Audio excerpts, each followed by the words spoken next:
अनोखं प्रेम भाग 28. सुहानीच्या रूमचा एसी खराब असल्याने सुहानी थोड्या वेळासाठी शिवमच्या रूममध्ये येऊन झोपली. पण 5 मिनिटातच तिला गाढ झोप लागली. इतक्यात शिवम तिथे आला. सुहानीला तिथे पाहून त्याला आश्चर्य वाटलं, पण त्याने सुहानीला उठवलं नाही. तो स्टडी टेबल जवळच्या खुर्चीवर बसून सुहानीकडे पाहत होता. इतक्यात सुहानीच्या फोनचा अलार्म वाजला. त्या आवाजाने ती दचकून जागी झाली आणि समोर शिवम बसलेला पाहून ती गडबडून उठली आणि उठून उभी राहिली. सॉरी शिवम, ते माझ्या रूमचा एसी खराब आहे म्हणून मी थोड्या वेळासाठी इथे येऊन झोपले होते, पण मी लगेच परत जाते, सुहानी घाबरत म्हणाली. सुहानी रिलॅक्स, काही हरकत नाही, तू इथेच झोप, मी बाहेर झोपायला जातो, शिवम तिला शांत करत म्हणाला. नाही शिवम, तुम्ही कशाला बाहेर जाता, मी माझ्या रूममध्ये जाते, सुहानी परत म्हणाली. सुहानी, मी म्हणालो ना की मी बाहेर जातो, तू निवांत झोप, शिवम म्हणाला. पण सुहानीही ऐकायला तयार नव्हती. ठीक आहे, आपण एक काम करू, तू बेडवर झोप, मी इथे सोफ्यावर झोपतो, शिवम विचार करून शेवटी म्हणाला आणि ब्लँकेट घेऊन सोफ्यावर डोळे बंद करून झोपला. सुहानीला समजत होतं की शिवम सोफ्यावर खूप अवघडल्यासारखा झोपला आहे. ती त्याच्याजवळ आली आणि हळूच त्याच्या खांद्यावर टॅप केलं. शिवमने डचकून सुहानीकडे पाहिलं. शिवम, तुम्ही बेडवर झोपा, मी सोफ्यावर झोपते, ती शांतपणे त्याच्याकडे पाहत म्हणाली. सुहानी, हा काय जिद्दीपणा आहे, मी इथे एकदम कम्फर्टेबल आहे, तू काळजी करू नकोस, शिवम खोटं बोलला. पण शिवम, तो सोफा छोटा आहे आणि तुम्ही इतके उंच आहात, त्यामुळे तुम्ही किती अवघडून झोपले होते, म्हणून मी म्हणते की तुम्ही बेडवर झोपा, मी सोफ्यावर झोपते, सुहानी त्याला कन्व्हिन्स करण्याचा प्रयत्न करत म्हणाली. पण शिवमही अडून बसला. नाही, तू बेडवर झोप, मी सोफ्यावर झोपतो. दोघंही एकमेकांशी वाद घालायला लागले. त्यातच शिवमचा धक्का लागून सुहानी मागे पडायला लागली, पण शिवमने वेळातच तिला पकडलं. सुहानीने घाबरून शिवमकडे बघितलं. त्यांची नजरानजर झाली आणि दोघंही एकमेकांच्या डोळ्यात हरवून गेले. पण कसल्याशा आवाजाने दोघंही भानावर आले आणि सुहानी व्यवस्थित उभी राहायला लागली. शिवमने तिला उभं राहायला मदत केली. सुहानीचे डोळे पाणावले होते, ती इमोशनल झाली होती. तिला पूर्वीचा शिवम आठवत होता. ती खाली मान घालून उभी होती. शिवम तिच्याकडे पाहत होता. त्याला तिला धीर द्यावासा वाटत होता, पण त्याने स्वतःला आवरलं. शिवम, तुम्ही इथे झोपा, मी माझ्या रूममध्ये जाते, सुहानी डोळे पुसत म्हणाली आणि तिथून जायला लागली. पण शिवमने तिला अडवलं. सुहानी, हे घर जितकं माझं आहे तितकंच तुझंही आहे, मला काम करायचं आहे म्हणून मी बाहेर जाऊन काम करतो, माझं काम झाल्यावर मी परत येईल, पण तोपर्यंत तू इथेच झोप, शिवम काळजीने म्हणाला. शेवटी सुहानीने त्याला होकार दिला. शिवम काम करायला बाहेर निघून गेला आणि सुहानी बेडवर जाऊन झोपली. काही वेळाने शिवम परत रूममध्ये आला. सुहानी निवांत झोपली होती. बघा, मला म्हणत होती की मी माझ्या रूममध्ये जाऊन झोपते, पण आता किती निवांत झोपले आहे, एक नंबरची जिद्दी आहे, शिवम तिच्याकडे पाहत गालात हसत म्हणाला. त्याने जवळचं ब्लँकेट घेऊन ते सुहानीच्या अंगावर टाकलं. पण तितक्यात झोपेत सुहानीने शिवमचा हात पकडला. शिवम दचकून तिच्याकडे पाहायला लागला. सुहानीने त्याचा हात प्रेमाने पकडून तो आपल्या डोक्याखाली घेतला. त्याला ते आवडत होतं. त्याच्या मनात तिच्याबद्दल भावना जागृत होत होत्या. त्याच्या चेहऱ्यावर एक क्यूट स्माईल आली. त्याने प्रेमाने तिच्याकडे पाहत तिच्या चेहऱ्यावर आलेले केस बाजूला केले आणि तिच्या गालांवर प्रेमाने हात ठेवला. सुहानीला वाटत होतं की हे सगळं स्वप्न आहे. तिच्या चेहऱ्यावर एक गोड स्माईल होती. मग त्याने हळुवारपणे आपला हात तिच्या हातातून सोडवला आणि कपाटातून एक ब्लँकेट काढून गेस्ट रूममध्ये झोपायला गेला. पण गेस्ट रूममध्ये एक गेस्ट थांबलेले आहेत हे त्याला नंतर आठवलं आणि तो पुन्हा आपल्या रूममध्ये वापस आला. आता त्याला काय करावं ते समजेना. त्याला झोपही येत होती. मग त्याने परत सोफ्यावर झोपण्याचा प्रयत्न केला, पण सोफ्यावर त्याला खूप अनकम्फर्टेबल वाटत होतं आणि रूममध्ये एसी चालू असल्याने थंडीही वाजत होती. तो तसाच कुडकुडत सोफ्यावर बसून राहिला.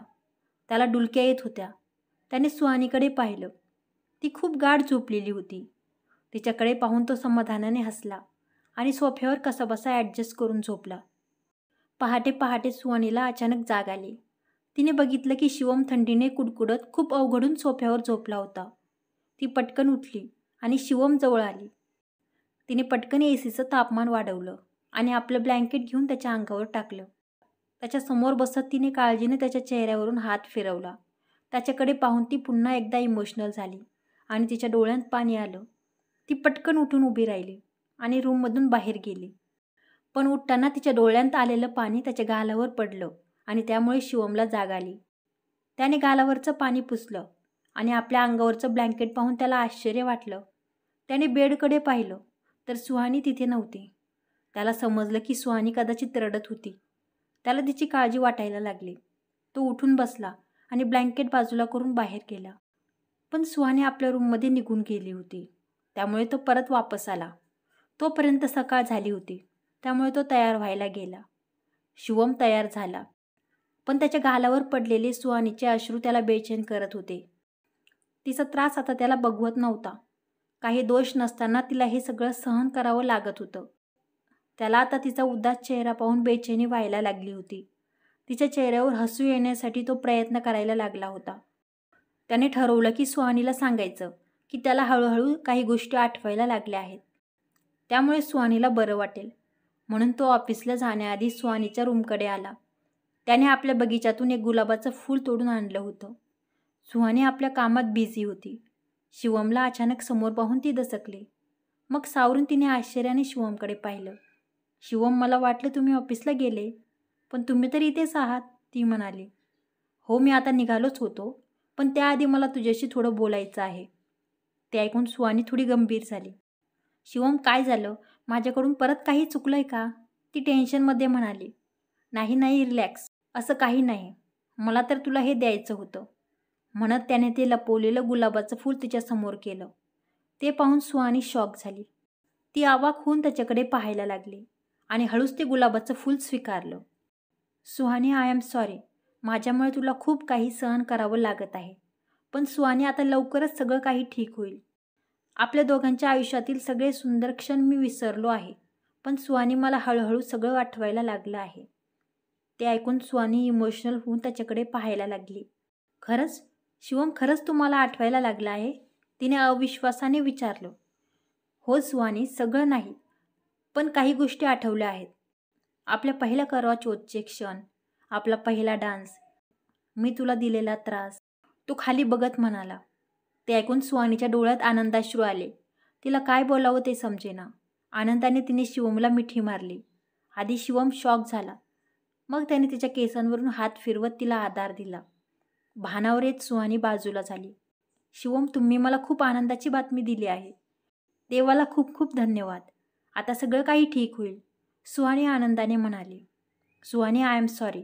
मी हे तुला आधीच सांगायला हवं होतं, पण मी थोडा नर्वस झालो होतो. त्यात मला आठवलं की मी तुला खूप त्रास दिला आहे. किती वाईट वागलो आहे मी तुझ्यासोबत. तरीही तू माझ्यावर इतकं प्रेम करतेस. तोही इमोशनल झाला होता. शिवम, तो सगळा भूतकाळ होता. त्या गोष्टी मनावर घेऊ नका. ते सगळे गैरसमजामुळं झालं होतं. पण नंतर तुम्ही माझ्यावर खूप प्रेम केलं आहे. माझ्यासाठी खूप काही केलं आहे. म्हणून तो अपराधबोध आपल्या मनात ठेवू नका, सुहानी त्याला समजावत म्हणाली. सुहानी, तू एक चांगली पत्नी आहेस. तू आपली सगळी कर्तव्ये खूप चांगल्या प्रकारे पार पाडतेस आणि आता मला ती कर्तव्य पार पाडण्यास तुझी मदत करायची आहे. तुला आनंदी ठेवायचं आहे, शिवम भावुकपणे म्हणाला. खरं सांगू शिवम, ज्या दिवसापासून तुमची मेमरी गेली त्या दिवसापासून मी स्वतःशीच लढत होते. वाट पाहत होते की केव्हा तुम्ही आधीसारखे माझ्याशी गोड बोलताल, कधी तुम्हाला माझी काळजी वाटेल, कधी तुम्ही माझ्या मनातलं ऐकताल. पण ती प्रतीक्षा संपतच नव्हती. मला असं वाटायला लागलं होतं की मी हरले आहे. पण आता असं वाटते की देवाने माझी प्रार्थना ऐकली आहे, सुहानी मागे वळून भावूक होऊन म्हणाली. शिवमने हळुवारपणे तिच्या खांद्यावर आपला हात ठेवला आणि तिला स्वतःकडे वळवलं. सुहानी, मला तुझ्या भावना कळत आहेत, पण माझ्यासाठीही हे सगळं खूप कठीण होतं. मी जाणून बुजून तुला त्रास देत नव्हतो सुहानी. मी तर स्वतः परिस्थितीशी लढण्याचा प्रयत्न करत होतो, स्वतःशीच लढत होतो. पण आता मी ठरवलं आहे की परत आपल्या आयुष्याची नव्याने सुरुवात करायची आणि मला आशा आहे की देव आपल्याला साथ देईल, शिवम तिच्या डोळ्यात पाहत म्हणाला.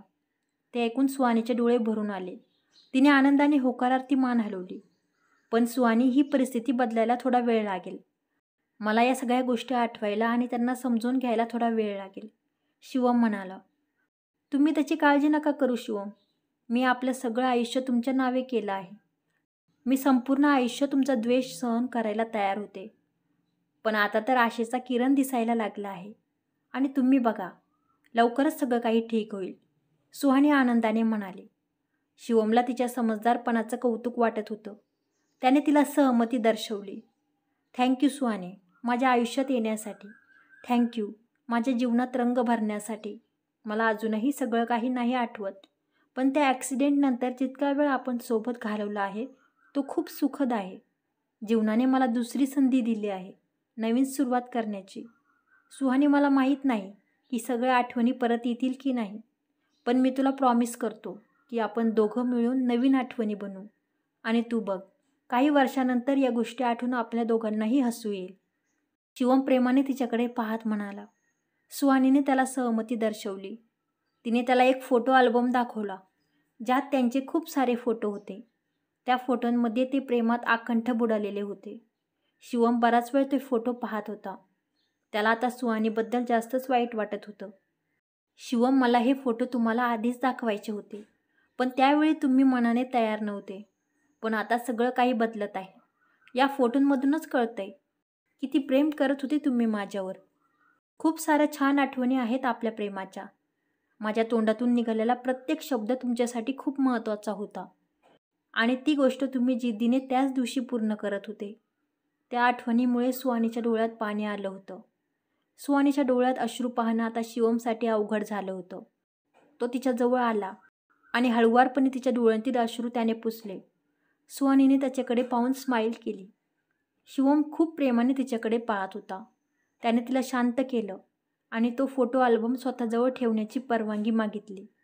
सुहानीने आनंदाने परवानगी दिली. बोलणं संपल्यावर त्याला ऑफिसला जायचं होतं, म्हणून शिवम तिला विचारून तिथून जायला निघाला. सुहानीही आपलं काम करायला वळली. इतक्यात मागून तिला तिची ओढणी ओढल्याचा भास झाला. शिवमला सुहानीची ओढणी मागून ओढण्याची सवय होती. सुहानी थबकली. एका क्षणासाठी तिला वाटलं की शिवमनेच तिला थांबवण्यासाठी आधीसारखी तिची ओढणी पकडली आहे. तिच्या काळजाचा ठोका चुकला. पण तिने स्वतःला समजावलं.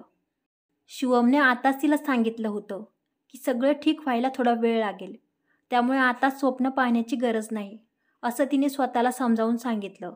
आणि मागं वळून पाहिलं आणि ती शॉकच झाली. तिची ओढणी खरंच शिवमने पकडली होती.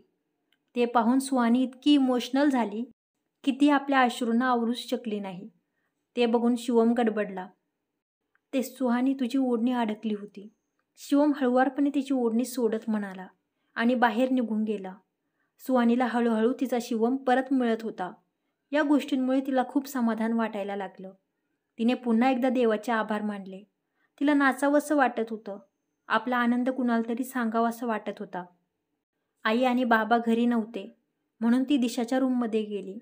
तिने दिशाला सगळं काही सांगितलं. ते ऐकून दिशालाही खूप आनंद झाला. तिने सुहानीला सांगितलं की आता लवकरच सगळं काही ठीक होईल. दिशा आणि सुहानी बराच वेळ गप्पा मारत बसल्या. त्यावेळी दिशाने सुहानीला सांगितलं की ती आणि रोहित एका प्रसिद्ध मूव्हीच्या स्क्रीनिंगसाठी जाणार आहेत. जर सुहानीला हवं असेल तर तीही त्यांच्याबरोबर येऊ शकते आणि शिवमलाही सोबत येण्यास राजी करू शकते. पण सुहानीला माहीत होतं की शिवम काम सोडून मूव्ही बघायला कधीच येणार नाही. त्यामुळे ती रोहित आणि दिशाबरोबर मूव्ही बघायला जाण्यास तयार झाली. त्यांना संध्याकाळी जायचं होतं. ज्यावेळी सुहानी आणि दिशा ते बोलत होते, नेमका त्यावेळी शिवम आपली कारची चावी घ्यायला विसरला, म्हणून वापस आला होता. त्याने दिशा आणि सुहानीचं सगळं बोलणं ऐकलं होतं. गालात हसत काहीतरी विचार करून तो गाडीची चावी घेऊन परत ऑफिसला निघून गेला. संध्याकाळी सुहानी तयार होऊन शिवमची वाट पाहत होती. तिला जाण्यापूर्वी शिवमला विचारायचं होतं. शिवम घरी आला तेव्हा त्याने रोहित आणि दिशाला मूव्ही बघण्यासाठी पाठवलं, पण सुहानीला मात्र जाऊ दिलं नाही. त्यामुळे सुहानी मनातून थोडी नाराज झाली. तिला त्या मूव्हीच्या प्रीमियरला जाण्याची खूप इच्छा होती. तिला वाटलं की शिवम स्वतःही जात नाहीत आणि मलाही जाऊ देत नाहीत. तिने तोंड फुगवलं होतं.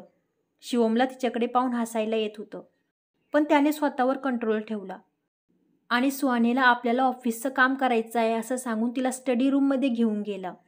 सुहानी नाराज मनानेच तिथे गेली आणि उभी राहिली. शिवमने तिला खांद्याला पकडून खुर्चीवर बसवलं आणि स्वतः तिच्या शेजारी बसला. सुहानी, रोहित आणि दिशा ज्या मूव्हीच्या प्रीमियरसाठी गेल्या आहेत ना, त्याच मूव्हीचं मी तुझ्यासाठी स्पेशल स्क्रीनिंग ठेवलं आहे. शिवम तिच्याकडे पाहत हसत म्हणाला. ते ऐकून सुहानी शॉकच झाली. ती आ वासून शिवमकडे पाहतच राहिली. तिचा आपल्या कानांवर विश्वासच बसत नव्हता. समोर सगळं अरेंजमेंट केलेलं होतं. पॉपकॉर्नसुद्धा ठेवलेले होते.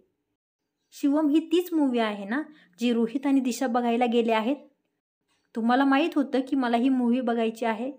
तिने आश्चर्याने विचारलं. शिवमने गालात हसत होकारार्थी मान हलवली. शिवम, हे सगळं तुम्ही माझ्यासाठी करत होते आणि मी उगाच तुमच्यावरच नाराज झाले. ती त्याच्या डोळ्यांत पाहत म्हणाली. तिला स्वतःच्या वागण्याचा राग येत होता. ती एकटक शिवमकडे पाहत होती. त्याच्या चेहऱ्यावरून तिची नजर हटेनाशी झाली. ती त्याच्यात हरवूनच गेली. आपण मूव्ही बघूयात? शिवमच्या बोलण्याने सुहानी भानावर आली. शिवमने मूव्ही चालू केली. शिवम, थँक्यू, सुहानी गोड हसत म्हणाली आणि तिने समोर ठेवलेले पॉपकॉर्न उचलून घेतले आणि ते खात ती मूव्ही बघायला लागली. शिवमने तिच्याकडे पाहून स्माईल केली. त्याला तिच्या चेहऱ्यावर आनंद बघून खूप आनंद वाटत होता. काही क्षण तोही तिच्यामध्ये हरवून गेला. सुहानी खूप खुश होती. ती खुशीत मूव्ही एन्जॉय करत होती. शिवमचं लक्ष मूव्हीवर कमी आणि सुहानीवर जास्त होतं. तो एकसारखा तिच्या चेहऱ्यावरचे बदलणारे हावभाव पाहत होता. तिच्यामध्ये हरवून जात होता. तिच्या आनंदात त्याला आनंद वाटत होता. मूव्ही संपल्यावर दोघंही हॉलमध्ये आले. शिवम, मूव्ही किती छान होती ना? मला तर खूप आवडली. तुम्हाला कशी वाटली? आणि हो, मूव्हीबद्दल थँक्यू, सुहानी आनंदाने म्हणाली. किती वेळा थँक्यू म्हणशील सुहानी? शिवम म्हणाला. तुम्ही जे माझ्यासाठी केलं आहे ना, त्यासाठी मी तुम्हाला 1000 वेळा थँक्यू म्हणू शकते, सुहानीने उत्तर दिलं. 1000 वेळा थँक्यू म्हणण्याची काही गरज नाही. तू एकदा म्हणालीस तेच पुरेसं आहे, शिवम तिच्या डोळ्यांत पाहत म्हणाला. तिने आपली नजर खाली झुकवली. मग तिने त्या मूव्हीच्या हिरोचा विषय काढला. ती सारखी त्याची भरभरून स्तुती करत होती. ते पाहून का कोण जाणे, शिवमला जेलसी फील व्हायला लागली. सुहानीने मूव्हीमधल्या इतर पात्रांबद्दल बोलावं असं त्याला वाटत होतं. पण सुहानी मात्र फक्त त्यातल्या हिरोची स्तुती करत होती. त्यामुळे जलस होऊन तो कपडे चेंज करण्याच्या बहाण्याने आपल्या रूममध्ये निघून गेला. सुहानी आज खूप खुश होती. तीही चेंज करायला आपल्या रूममध्ये निघून गेली. इतक्यात सुहानीच्या आईचा फोन आला. आईने तिची खुशाली विचारण्यासाठी फोन केला होता. शिवमचा ॲक्सिडेंट झाल्यापासून सुहानी आईला भेटली नव्हती. ती फक्त फोनवर आईशी व नियाशी बोलत होती. आईला शिवमच्या मेमरी लॉसबद्दल कळू नये याची खबरदारी घेत होती. पण आता आईला तिला आणि शिवमला भेटण्याची इच्छा झाली होती. सुहानीही आईला भेटण्यासाठी तळमळत होती. म्हणून सुहानीने आईला सांगितलं की ती आणि शिवम वेळ काढून त्यांना भेटायला जरूर येईल. तिने आईला तर सांगितलं, पण शिवमच्या मेमरी लॉसबद्दल आईपासून कसं लपवायचं याचं तिला टेन्शन आलं होतं. ती गोष्ट आईला कळू नये म्हणूनच इतक्या दिवसांपासून ती आईला भेटायला गेली नव्हती. तिच्या बहिणीला मात्र हे सगळं ठाऊक होतं आणि ती सुहानीला यात मदतही करत होती. सुहानी चेंज करण्यासाठी कपडे शोधत असताना तिची साडी कपाटातून खाली पडली. ती सुहानीला घडी घालून ठेवायची होती. इतक्यात शिवम तिच्या रूममध्ये आला. सुहानी, तू कॉफी घेणार आहेस? मी सर्वंटला कॉफी बनवायला लावली आहे, त्याने सुहानीला विचारलं. नाही शिवम, मला यावेळी कॉफी घ्यायला आवडत नाही, ती साडीची घडी घालत म्हणाली. पण ती घडी काही व्यवस्थित होत नव्हती. शिवमच्या ते लक्षात आलं. त्याने सुहानीला विचारलं की मी घडी घालण्यासाठी मदत करू का? सुहानीने होकार दिला. मग ती साडी दोघांनीही दोन्ही बाजूने पकडली आणि तिची घडी घालत घालत दोघंही जवळजवळ येत होते. दोघंही एकमेकांकडे पाहत होते. ते जसजसे एकमेकांच्या जवळ येत होते, दोघांच्याही हृदयाची धडधड वाढायला लागली होती. घडी घालत घालत दोघंही एकमेकांच्या खूप जवळ आले. दोघांचेही डोळे एकमेकांत गुंतले होते. श्वास जड झाले होते. पण इतक्यात सर्वंट कॉफी घेऊन आला. त्यामुळे दोघंही भानावर आले आणि व्यवस्थित उभे राहिले. सर्वंट कॉफी ठेवून बाहेर निघून गेला. क्रमशः. कसा वाटला आजचा भाग? जर कथा आवडली असेल तर व्हिडिओला लाईक करा आणि माझ्या चॅनलला सबस्क्राईब करा. धन्यवाद.